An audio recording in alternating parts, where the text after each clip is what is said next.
Welcome to Fit and Bold, where we promote healthy lifestyles. I'm your host, Lakita Goins. 1 out of every 8 older Americans has Alzheimer's. Over 15 million Americans are unpaid caregivers to people with Alzheimer's. So if you are a caregiver, know someone with this disease, or are simply wanting to learn more, this is the episode for you. So I'm here today with Dr. Dobaraya, who comes from the UAMS AHEC Area Health Center. How are you today? I'm doing good. How about you, Lakita? I'm doing great. So, what is Alzheimer's and how is it connected to dementia? Actually, Alzheimer's is like one part of the dementia, and dementia actually we use like at a longer or broad term for the people who not able to recall very well, who not able to communicate, and because of all this their behavior change. Okay. There may be the many reasons for dementia, and the Alzheimer's is one of them. The other reasons will be like the stroke, having injury to brain, concussion, having motor vehicle accident, or many times having the tumor can give this kind of things. Okay. So, who can be affected by Alzheimer's? As you mentioned earlier, that 1 out of 8 people aged more than 65 years are affected with Alzheimer's. Okay. Mainly, this is the disease of the old age.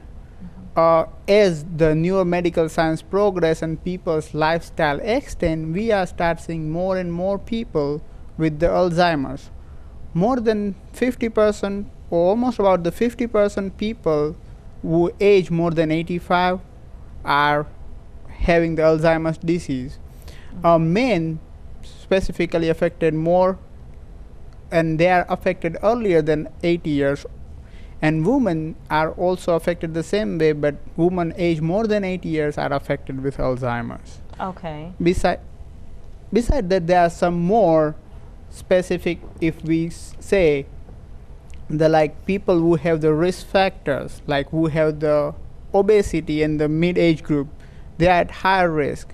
People who have the drinking a lot, people who smoking a lot, or other recreational drug use, they are at higher risk than the normal people. Okay. So, as well as there are some study shows that some genetic factor involved as well, which is specifically show the early onset dementia, where the people start having the dementia or Alzheimer's disease earlier than age of 85. So there are some genetic factor as well. So if your parents had Alzheimer's or your grandparents, there's a greater chance that you'll have it? If they have the before the age of 85, okay, then there are the chances are more. Okay, so you talked about the risk factors. Do we know what causes this? Actually, still it is one of the mystery. Exact reasons we don't know. Right. But the best things we can say from the study so far, we find out some of the genes called the presenilin 1 and presenilin 2 associated with some of the chromosomes. They are associated. Beside that, when we did the study and study the brain, we find out there are some the neurotransmitter, means the signal from one neuron or the part of brain to the another part of brain, it is disrupted, and that's why they have the memory problem. Okay. And we also notice some of the protein get deposited inside their cell, and so cell is not working as it's supposed to work. Okay. And those all things increase with the age, and that's why it's happening. So that's what we know so far about Alzheimer's. Okay, so as I did research, I saw that they described it as a progressive disease. What does that mean? Progressive disease means it started slowly. And when initially started, you don't see the difference as well. It's something like having a diabetes. When the initial diabetes starts, you don't have the much symptoms, but as the disease progress, you start having the other problems related with diabetes. Your kidneys start getting failure or eyesight getting loose and all other things. Same with the Alzheimer's. Earlier you are just having some problem executing some executive work, or you are just forgetting some of the things which you are never forget, or you are having difficulty your day-to-day living activities. And that's the way it starts. Okay, so you just touched on some of the symptoms. Can you talk about the symptoms a little bit more? Yeah. Mainly in Alzheimer's, people who are mainly the person will not notice first. Most of the time their people surrounding them or their loved ones notice the things first, because they might be going somewhere and forget the way, even though they've been over there 100 times in the past. Now they are having the tough time managing their financial or balancing their checkbook. Okay. They might be start having the forgetting the close relative names. They think, oh, I know, and they try to rephrase it or repeat same and same things again and again. As well as they have some behavior changes. At the night time, during the daytime they are fine, but as the evening goes, we call sundown syndrome kind of things, where they start being forgetful and delirious and they don't know where they are, or even they've been in the past, like they are like 20 years ago, and they start behaving like that, like they are in 80s or 70s. Right. So how can you tell, especially if you're taking care of like an older parent, how can you tell when it's just normal forgetfulness versus something more serious like Alzheimer's?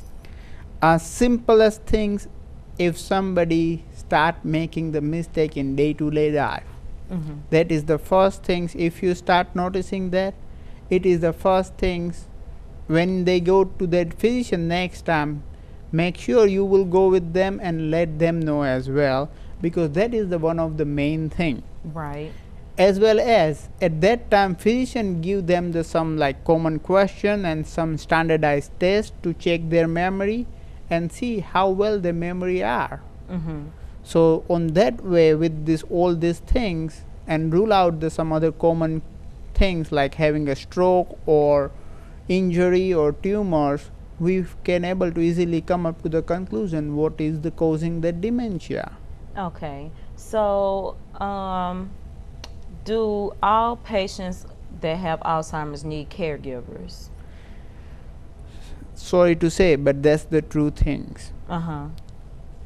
Because now their brain is not functioning as it used to, so they need the help, some help with day-to-day activities, like starting from buttoning themselves to take care of their house, start cooking, because if there is nobody help them cooking, they might be keep the stove on and forget that they are cooking, and they start doing something else, and they can put whole house in a fire. Right, right. Same way, they are at high risk of getting, they go out, take the car, and they don't know where they are going, and with the age, more chances they get in accident. Right. Same thing with the like medicine. Some are the medicine, if they take an overdose, they can harm themselves. Right. So they definitely need at least some assistance throughout the day. So can you just say anything you would like to say to people who are taking care of people with Alzheimer's, or who have it that runs in their family and they're afraid they may get it? Just talk in general. So the best thing is prevention. Prevention is always better than cure. So while you are young and active, who are the family history, they need to keep using their brain. Brain is the only the thing, more you use, more you preserve. It's not something you're gonna lose it. Okay. So start doing some exercise, using the brain, local community outreach, or talking with the friends and family, get together, that will help. Try to avoid the drugs, alcohol and cigarette or tobacco in any form, that will help, as well as taking care of underlying disease like diabetes, and those things will help in long run. For the caregiver, I know it's really hard time to give their loved ones or all the time, and maybe they have so much involved with them, they will start getting feel depressed. So at that time, it is good to ask your friends and family's help, as well as talk with the doctor. They also can give you some kind of home health, as well as there are some other old age, like National Aging Center and all other things. There are resources out there which can give you the enough information, as well as the support group where they can discuss what things work for them, what didn't work, how to communicate or cope up with those stresses and everything. That will help the family in the long run. Okay. Well, thank you so much, Dr. Dobaraya. I hope our audience took something away from that. Reach out and get help is the biggest thing, it seems like, and get that prevention. So, audience, when we return, we're going to be doing our Fit and Bold Healthy Recipe Pick. So, stay tuned. When I have an asthma attack, I feel scared. Sometimes my parents have to take me to the hospital. I feel like a fish with no water. You know how to react to their asthma attacks. Here's how to prevent them. Call 1-866-NO-ATTACKS. Visit www.noattacks.org or call your doctor. Because even one attack is one too many. Are you getting this, honey? Oh, prime time. We are rolling. All right, Mama's gonna bring it home. Mama's gonna bring it home. Okay. Come on, watch this guy. Oh, backwards. Oh, don't. Oh, It went into Bob and Carol's yard. Oh, no? Okay, here it comes. oh Mom! Challenge your kids to be active and eat healthy. All right, let's see what you can do. Let's go. They might surprise you. Let's go. Search We Can for more ideas on how you and your kids can get healthy together.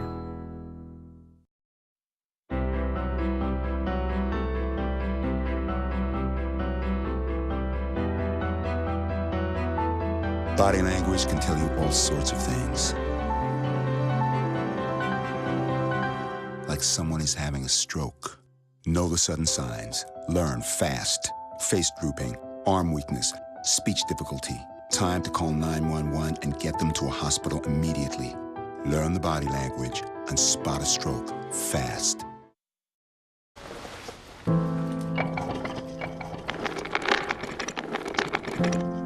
Maybe he's really focused. Hey, Michael. Michael. Maybe he likes spinning the wheels. Maybe he just loves trucks.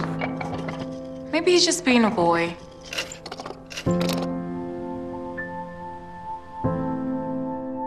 Preoccupation with objects is one early sign of autism.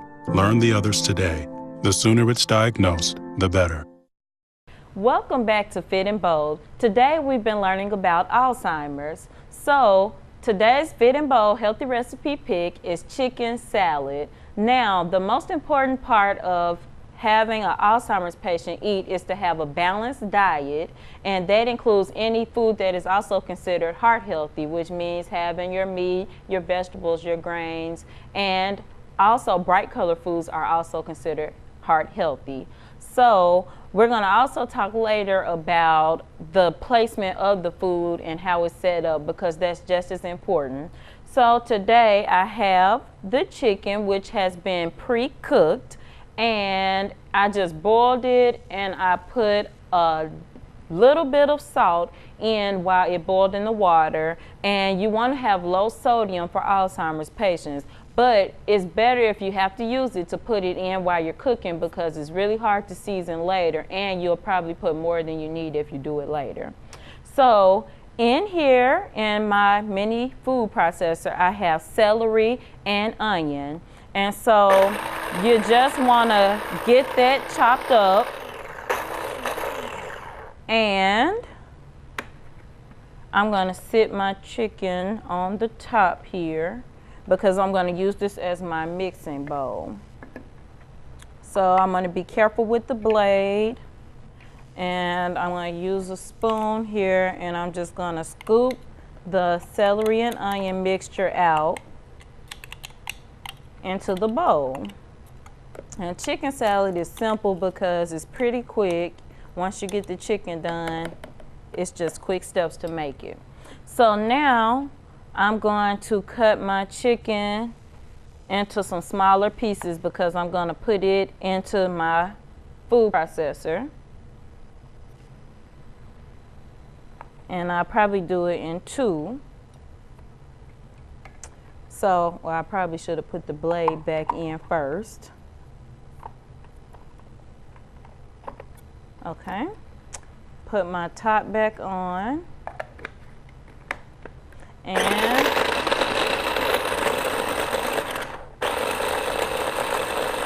And you can chop to your desired level. I like my chicken more shredded.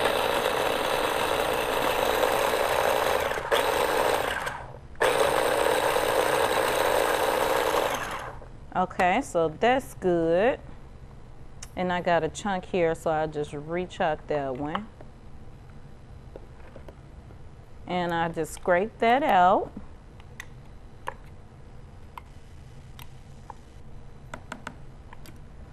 And you can make this in as big or as small of portions as you like. Right now, I am only using 1.5 chicken breasts.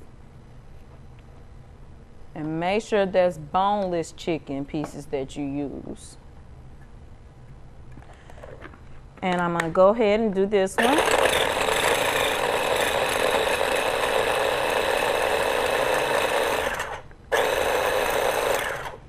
Okay, and that one I got 1 chunk left that I'll do next.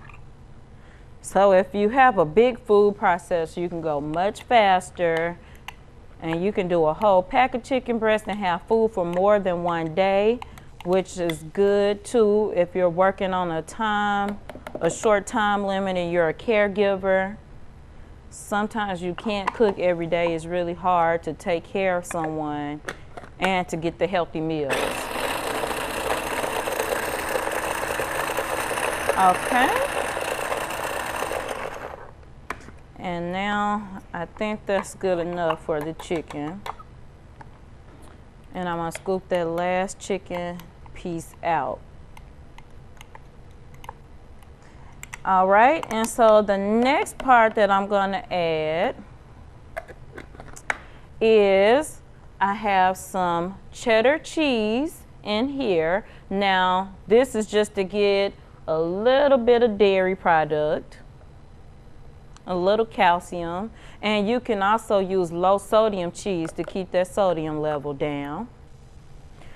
And now for my seasoning, I've already added a tad bit of salt. So this is just a basic chili powder, and I'm not gonna put enough to make it spicy, but just a little to taste.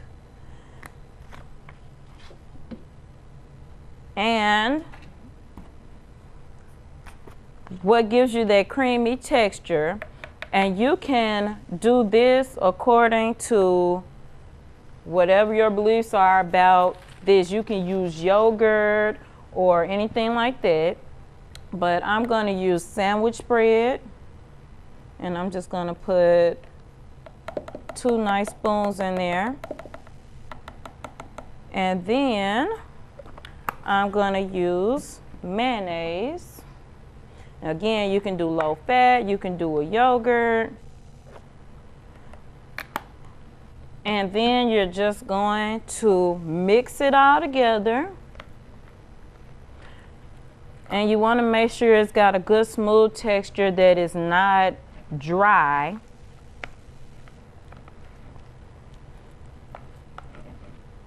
So that you have a good smooth look to it as well. So this is finished pretty much now.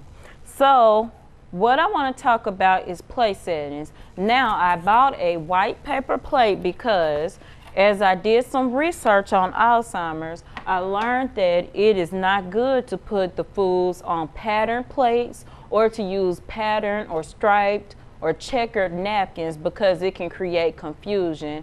The eye and the mind plays tricks on you. So if you can, it's good to find white plates, white paper towels to serve the food on. It cuts down on the confusion. So I'm just gonna serve up some so that you can better see it. Now, I also learned as I researched that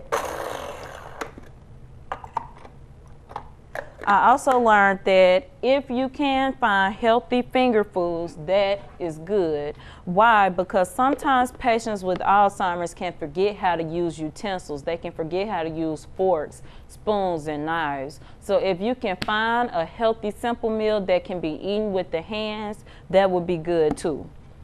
And also, I didn't bring any bread, but this is really simple.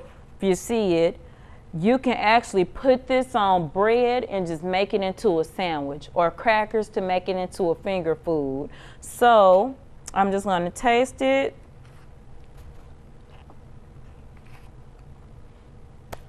Delicious, audience. Quick meal, you're ready to go. So when we return, we're going to do our fit and bold exercise. Why? Because it is important for people to get exercise, and it also is thought to help with the prevention of Alzheimer's. So stay tuned.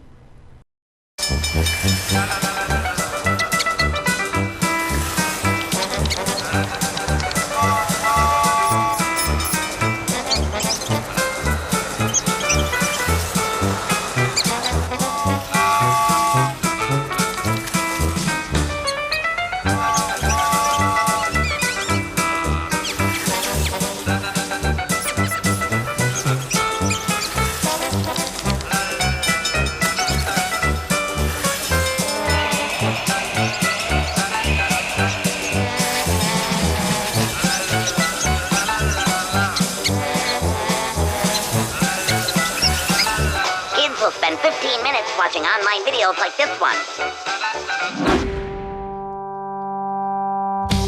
Brushing for 2 minutes now can save your child from severe tooth pain later. 2 minutes, twice a day. They have the time.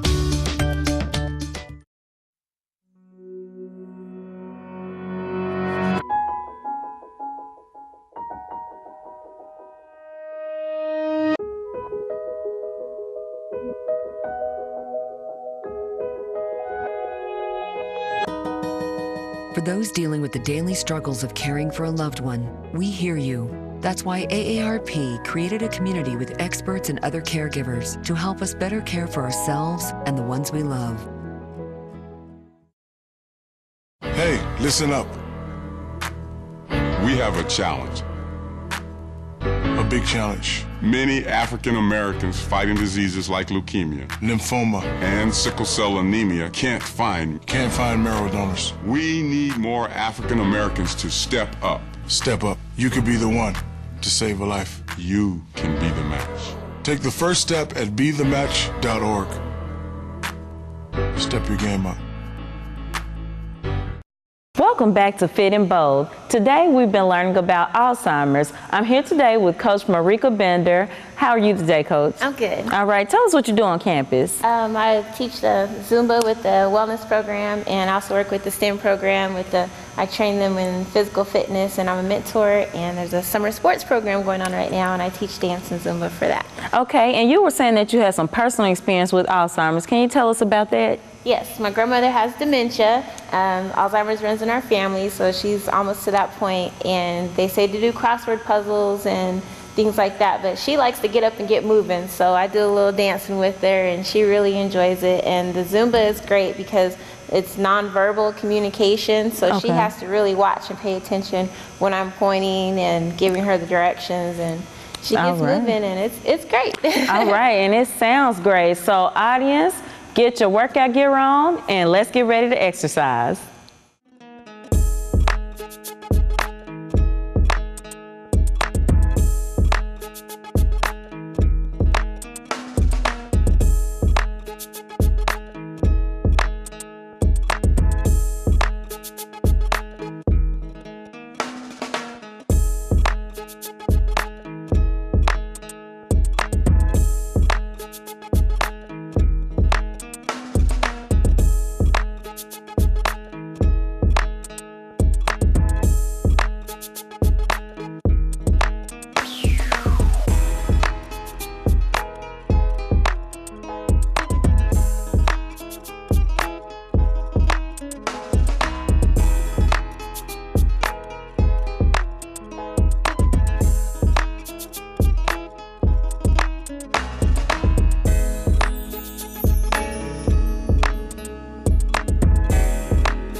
That was a wonderful exercise session. So how does exercise relate to Alzheimer's? Well, studies from York University School of Kinesiology and Health Sciences in Toronto, Canada, have shown that seniors who are 65 and older are 38% less likely to develop degenerative brain diseases such as Alzheimer's.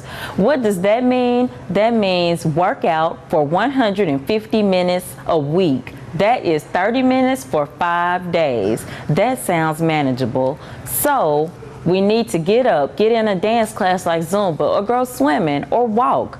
But we need to get fit and be bold.